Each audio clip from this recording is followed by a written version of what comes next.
Surprise du Club des Jeux pour la troisième et dernière partie, au cours de laquelle nous allons consacrer une bonne partie au football. Nos invités, M. Arima Khaled, toujours avec nous, entraîneur de boxe chez les filles. Il est de l'Algérie, il faut le souligner. C'est Gilbert Bribra, journaliste RMC, qui est toujours avec nous, ainsi que Julien Brigaud, donc de France Inter, et puis Hélène Mikhaleb, elle nous a rejoint, médaillée de bronze dans la catégorie, je lis, des 60 kilos, c'est bien ça? Bonsoir, exactement. Heureuse? Ouais. Très heureuse malgré tout. D'accord, nous allons en parler dans quelques instants, discuter avec vous. Football avec des surprises en demi-finale du tournoi de foot, c'est dans la troisième partie de cette émission. Alors, demi-finale de ces Jeux africains et nous sommes rendus justement du côté de Kintélé, bien sûr, pour le match Côte d'Ivoire-Ghana, résumé avec Eladji Diaye. Le Ghana a éliminé en demi-finale la Côte d'Ivoire ce mardi au complexe sportif de la Concorde. C'est à la 20e minute que Souleymane, le numéro 9 de l'équipe féminine des Black Stars, a ouvert le score. Un score maintenu jusqu'à la fin de la première mi-temps ainsi que la deuxième mi-temps à la grande satisfaction des Ghanéens. Le match était très bon. Les Ivoiriens ont très bien joué. Mais heureusement, nous avons pu marquer assez tôt et nous avons bien géré le reste de la rencontre parce que nous étions très disciplinés tactiquement.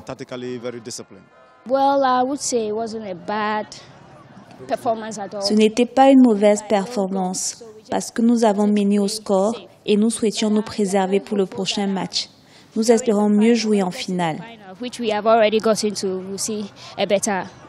Face à une défense ghanéenne regroupée, les protégés de l'entraîneur ivoirienne Clémentine Touré ont manqué à plusieurs reprises de revenir au score. Le match a en outre été marqué à un moment donné par des tensions entre les deux équipes. Une grande déception à ce niveau de compétition, l'arbitrage a été un véritable problème. Merci à ceux qui ont désigné les arbitres, vraiment merci. Un but marqué de la main. Et tout au long du match, franchement, c'est une grande déception. Merci bien. Le Ghana, finaliste aux derniers Jeux africains de 2011 à Maputo, va rencontrer l'équipe féminine du Cameroun, vainqueur de la médaille d'or aux Jeux africains de Maputo en 2011. Le Ghana jouera la finale le 18 septembre 2015 au complexe sportif de la Concorde. Voilà, M. Khaled, vous parliez justement de l'arbitrage, même en football aussi, on l'a vu, pour ce match Côte d'Ivoire-Ghana, il y avait encore des soucis. Je dis merci pour les responsables qu'ils ont choisi les arbitres comme ça rejoint ce que vous disiez. Nous. Ouais. Ce sont des choses qui arrivent. Alors, Gilbert, c'est une surprise pour vous avec donc la victoire du Ghana, 1-0. Pourtant, les Ivoiriens ont bien joué. Alors, qu'est-ce que ça vous inspire? Et puis, deuxièmement, c'est le Cameroun qui se qualifie face au Nigeria. Les Nigérianes qui sont censées être de grandes footballeuses en plus. Voilà, je ne suis pas un grand spécialiste du football féminin au niveau de l'Afrique, mais les Nigérianes, elles ont participé à la dernière Coupe du Monde, me semble-t-il. Donc effectivement, on peut considérer que c'est sur le papier la meilleure équipe africaine. Enfin là, il y a clairement but de la main. On a vu l'image, la Ghanéenne, elle marque de la main. Elle-même est surprise que le but soit validé. Donc c'est vrai que là, il y a quand même un problème. Bon. Donc, on aura une belle finale tout de même avec Ghana contre le Cameroun. Ça va être un pays anglophone contre un pays francophone. Écoutez, je mise sur le Cameroun. Oui. Alors, vous, Julien, vous êtes spécialiste aussi en football. Alors, vous suivez de près ces footballeuses africaines? Moi, je dois reconnaître que je connais uniquement le football féminin africain parce que j'ai suivi la Coupe du Monde féminine ou les Jeux olympiques de foot féminin. Ce que j'ai découvert, c'est l'équipe camerounaise la dernière fois, parce qu'on est allé à l'entraînement avec Gilbert voir l'équipe du Congo masculine, et on a découvert l'équipe camerounaise qui s'entraînait juste à côté. Et on a vu que c'était une équipe très solide. Et donc, finalement, c'est peut-être logique qu'elle ait réussi à faire déjouer cette équipe du Nigeria, parce qu'elle crée la surprise, mais c'est une équipe qui, je pense, a un atout physique certain. Oui, et même Khaled, tout à l'heure, nous parlerons de vous, mais est-ce que le football, vous le suivez un peu, par exemple la sélection d'Algérie? Oui, j'ai entendu 2-3 informations sur le football en Algérie surtout. Et moi après, c'est vrai que je suis un peu plus le foot en France aussi. Oui, d'accord, parce que vous vivez en France? Oui, je vis à Lyon. Oui, et je supporte l'OL. Ouais. D'accord, vous montez sur le couleur de l'Algérie, mais vous vivez en France. C'est bien de défendre le pays, on a le cœur. Fekir a fait une erreur, selon vous, de choisir la France?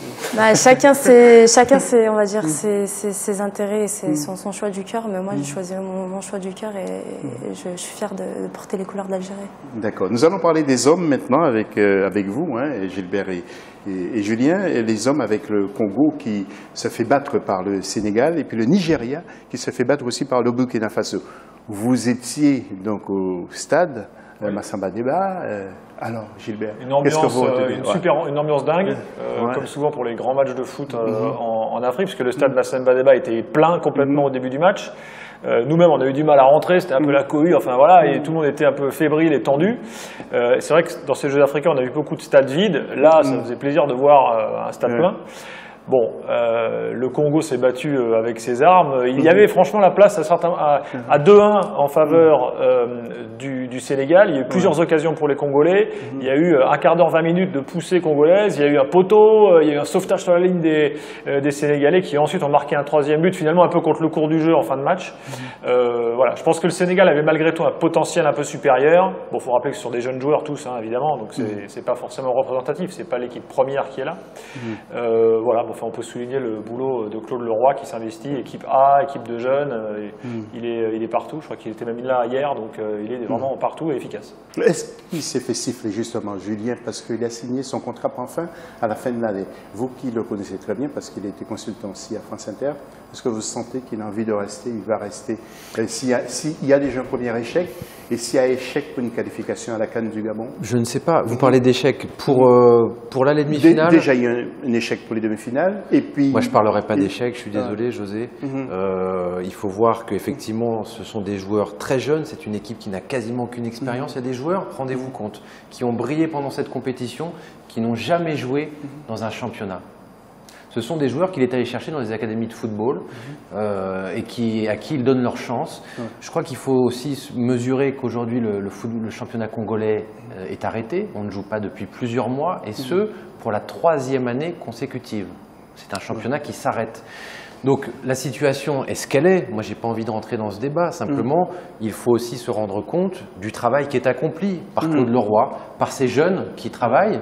Il a tiré, je crois, le meilleur de ce qu'il pouvait faire. C'est passé à rien du tout. Il y a eu un poteau à 2-1 pour le Sénégal. Il y a eu un ballon qui a été enlevé par la défense sénégalaise quasiment sur la ligne.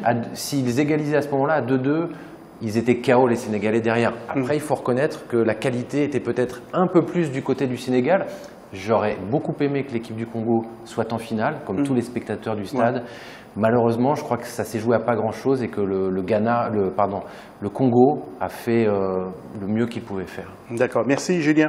Nous allons voir le tableau justement de ces résultats avec, je pense, les femmes d'abord. Côte d'Ivoire, Ghana, 1-0 donc pour le Ghana, et Cameroun qui élimine le Nigeria, 2-1. Et chez les hommes, donc on vous l'a dit, Congo qui perd devant le Sénégal 3-1. Et le Nigeria qui se fait éliminer par le Burkina Faso 3-1. Nous allons dialoguer pendant quelques minutes avant de passer à la tête du jour avec M. Arima Khaled. Alors, votre boxeuse, définissez-la nous un peu. Khaled Ilham, c'est une boxeuse à un niveau très élevé, dans la catégorie 60. Elle est championne d'Algérie doublée. Coupe d'Algérie. On a choisi cette boxeuse parce que, vu leur qualité technique et tactique, elle se prépare avec l'équipe nationale pour la qualification du championnat du monde vers les Jeux olympiques. Comme nous avons le règlement au championnat, il prend seulement les médailles, or, bronze et argent. S'il n'y a pas une fille qualifiée, il y a un tournoi qualificatif de repêchage, ça va dérouler au Cameroun au mois de mars. D'accord. Du 9 au 20.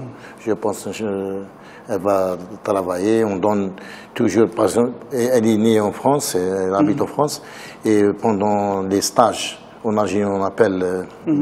Comment justement ils ont fait pour vous dénicher? J'ai participé au championnat d'Algérie.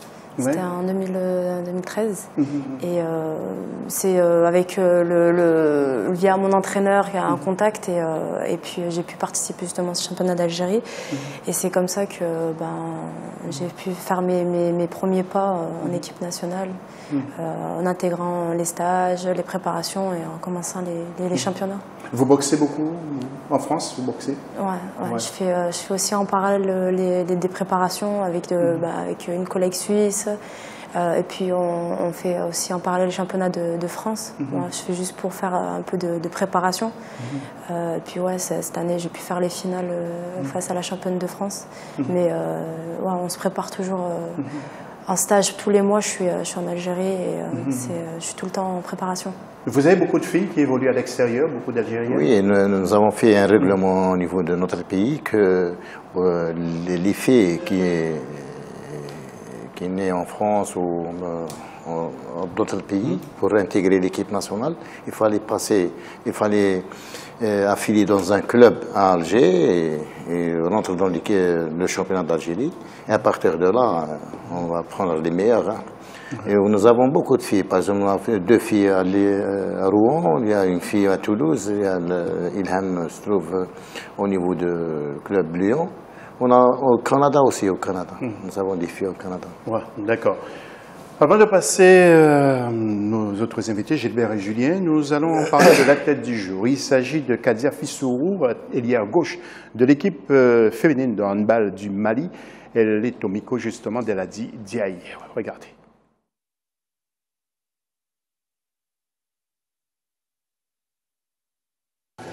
Bonjour, je m'appelle Kadia Fissourou, je suis arrière-gauche de la sélection malienne.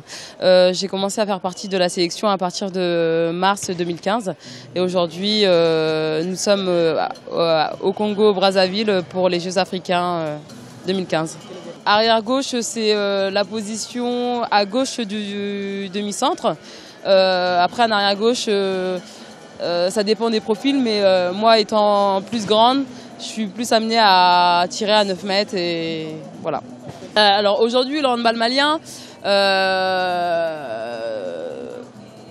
la sélection vient de se mettre en place, donc du coup, je pense qu'il nous faut un temps d'adaptation pour être au niveau des autres, des meilleures équipes africaines. Maintenant, on est sur une bonne voie parce que on est essentiellement composé de joueuses de France, dont une malienne, donc c'est en bonne voie. Nous allons voir maintenant le tableau des médailles avec l'Égypte qui est toujours en tête. Nous allons commenter avec Gilbert et Julien. L'Égypte, 142 médailles. Vous le verrez tout à l'heure devant l'Afrique du Sud avec 95 médailles.